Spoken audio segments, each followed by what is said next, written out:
Hello, ladies and gentlemen, for this episode of Florida Real Estate News. Now, you might not know this, but I am actually ordained as a minister, and I have a page, Ed Kisselback, on YouTube. I'll put a link below. If you're interested, it's basically an exposition of the entire book of Matthew. It took a couple years, but it's worthwhile if you can't attend service or you just want to get extra exposition on the word. You go check it out. But so I am embarrassed. I didn't come up with this idea. I'm going to give credit where credit is due. It's Lisa Johnson Mandel wrote an article in for Realtor.com, and I love the concept. And it is the 7 deadly sins of home sellers. It's really good. So I'm going to kind of steal off her idea. I'm going to use her examples. It'll be different from her article, but I'm going to kind of just go down and use the same 7 deadly sins that she did because it is a great idea, and I'm just going to steal it, but I gave her credit. So the first deadly sin is greed. And I addressed that about 2 episodes ago. The problem, and I also explained why they could say that equity is still going up, the value of houses is still going up, the different markets and stuff like Zillow still predicts people appreciate about 16-70% over the next year, at least in our market. But at the same time, they say people are dropping prices. Well, why? It's because people went so goofy. They made, like I know in our market, appreciated about 50% in 1 year, but they want to get super crazy and charge people 100% markup. So they're getting so greedy, they're so overestimating the value of their home that no one's biting because their home is not worth that. So they're, instead of getting like a fair exchange, putting a good product on the market at a good price where everyone benefits, where the home seller makes incredible equity growth over the past year or since they bought it, but they also provide a reasonable price to the buyer who's coming in, especially if you're from like the north where houses are far more expensive. So they want to get crazy and just gouge people, overprice it. And because of that, people aren't buying because they have options where people are going to offer a reasonable product at a reasonable price. So that's the number one sin is greed. If you overprice your house, people don't see it at all because when they're typing in the parameters, they just don't see it. Or they see it and they go, I don't think so. And they look somewhere else. The second sin is sloth, laziness. Take care of your house. They think they don't have to do anything. And I mean, at least make it worthy of receiving guests.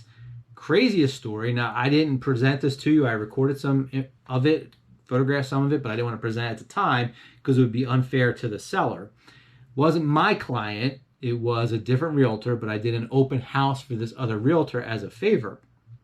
When I arrived, I couldn't believe what I saw. The house was a beautiful house. The structure of the house was great. Could have sold really fast. But the house was absolute shambles. I walked in, there was a mattress on the wall in the living room as soon as you walk in. There was a ceiling fan on the floor. There were personal items just strewn everywhere throughout the living room as you walk in. Crazy presentation. I got in the kitchen. There was garbage everywhere, food like half eaten and just laying everywhere. It looked like they had a party. It was crazy. It was like people upstairs, and this was a 2-day thing. So I left stuff out, and I came back the next day. There was a birthday party for the teen in the house, and they went to town and ate the treats and the drinks that I left for the customers to come in. And the house was a mess. I had teenagers walking around in their underwear like a half hour before people were supposed to come in. Now, in that case, and I guess you could probably throw lust in here as well, the homeowner had a woman living with him, and he had a job opportunity, left the state. The relationship was such that she stayed, but he let her live in the house while he was in another state trying to sell it. So she didn't have much of an incentive for that house to sell, and she wasn't exactly on board. So it's sloth, common courtesy, common respect.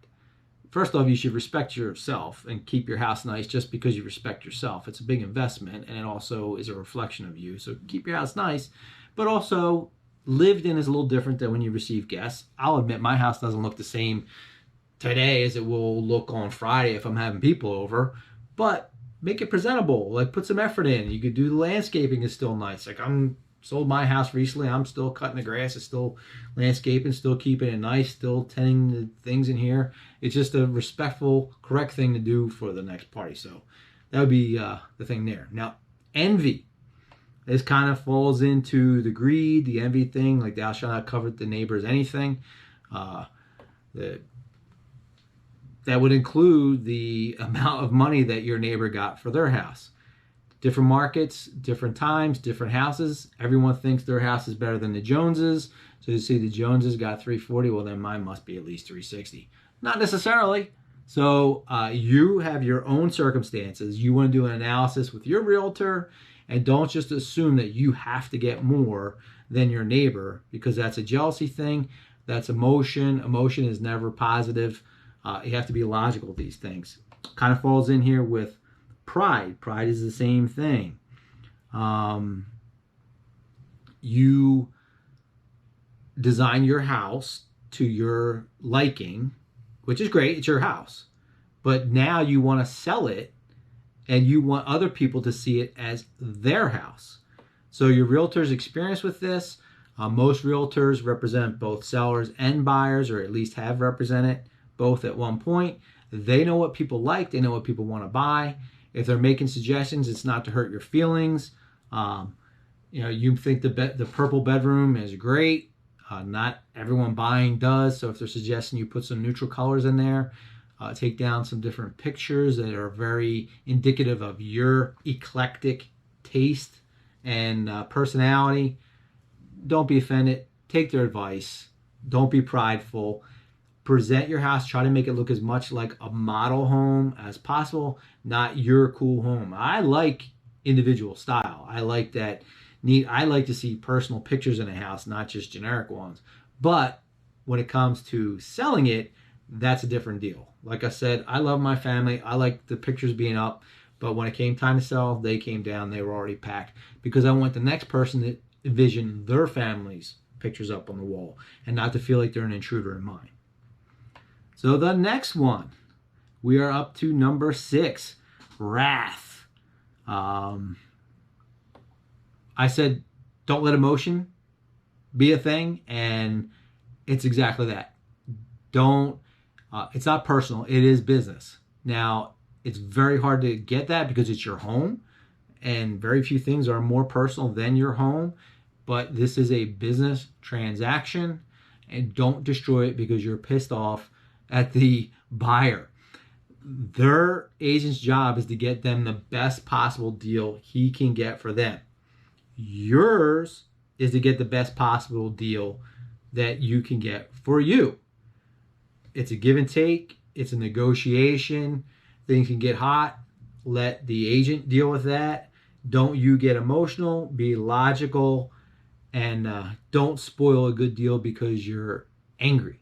And don't let the emotions, it's an emotional thing moving too. I mean, some people, you may have spent the better part of your life in that home. It's hard to let go.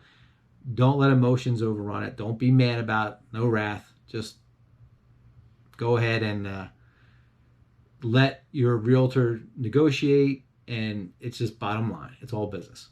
And then the last one, lust. Now, I talked about lust earlier. That one I meant the traditional sexual lust. This time I'm talking about eyes bigger than your belly. There's an order and a process to things, and if you find the next house a little too soon and commit to that too soon, that could screw up your process in selling your house. You have to take a balanced approach. You should discuss it with your realtor. Most likely your realtor who's selling your house probably is the one involved in you finding another one. But this timing is important. Like, if you find yourself, you're already committed to another house out there, you overextend yourself and you make yourself vulnerable with your house that you are selling. Now, I like to present myself as the expert. Unfortunately, when I sold my previous house in Pennsylvania to come down here, I wasn't a realtor yet, and I did exactly that. I overextended. I paid cash. The people who purchased my house knew me personally. Obviously weren't friends, or at least, like I said, this is business.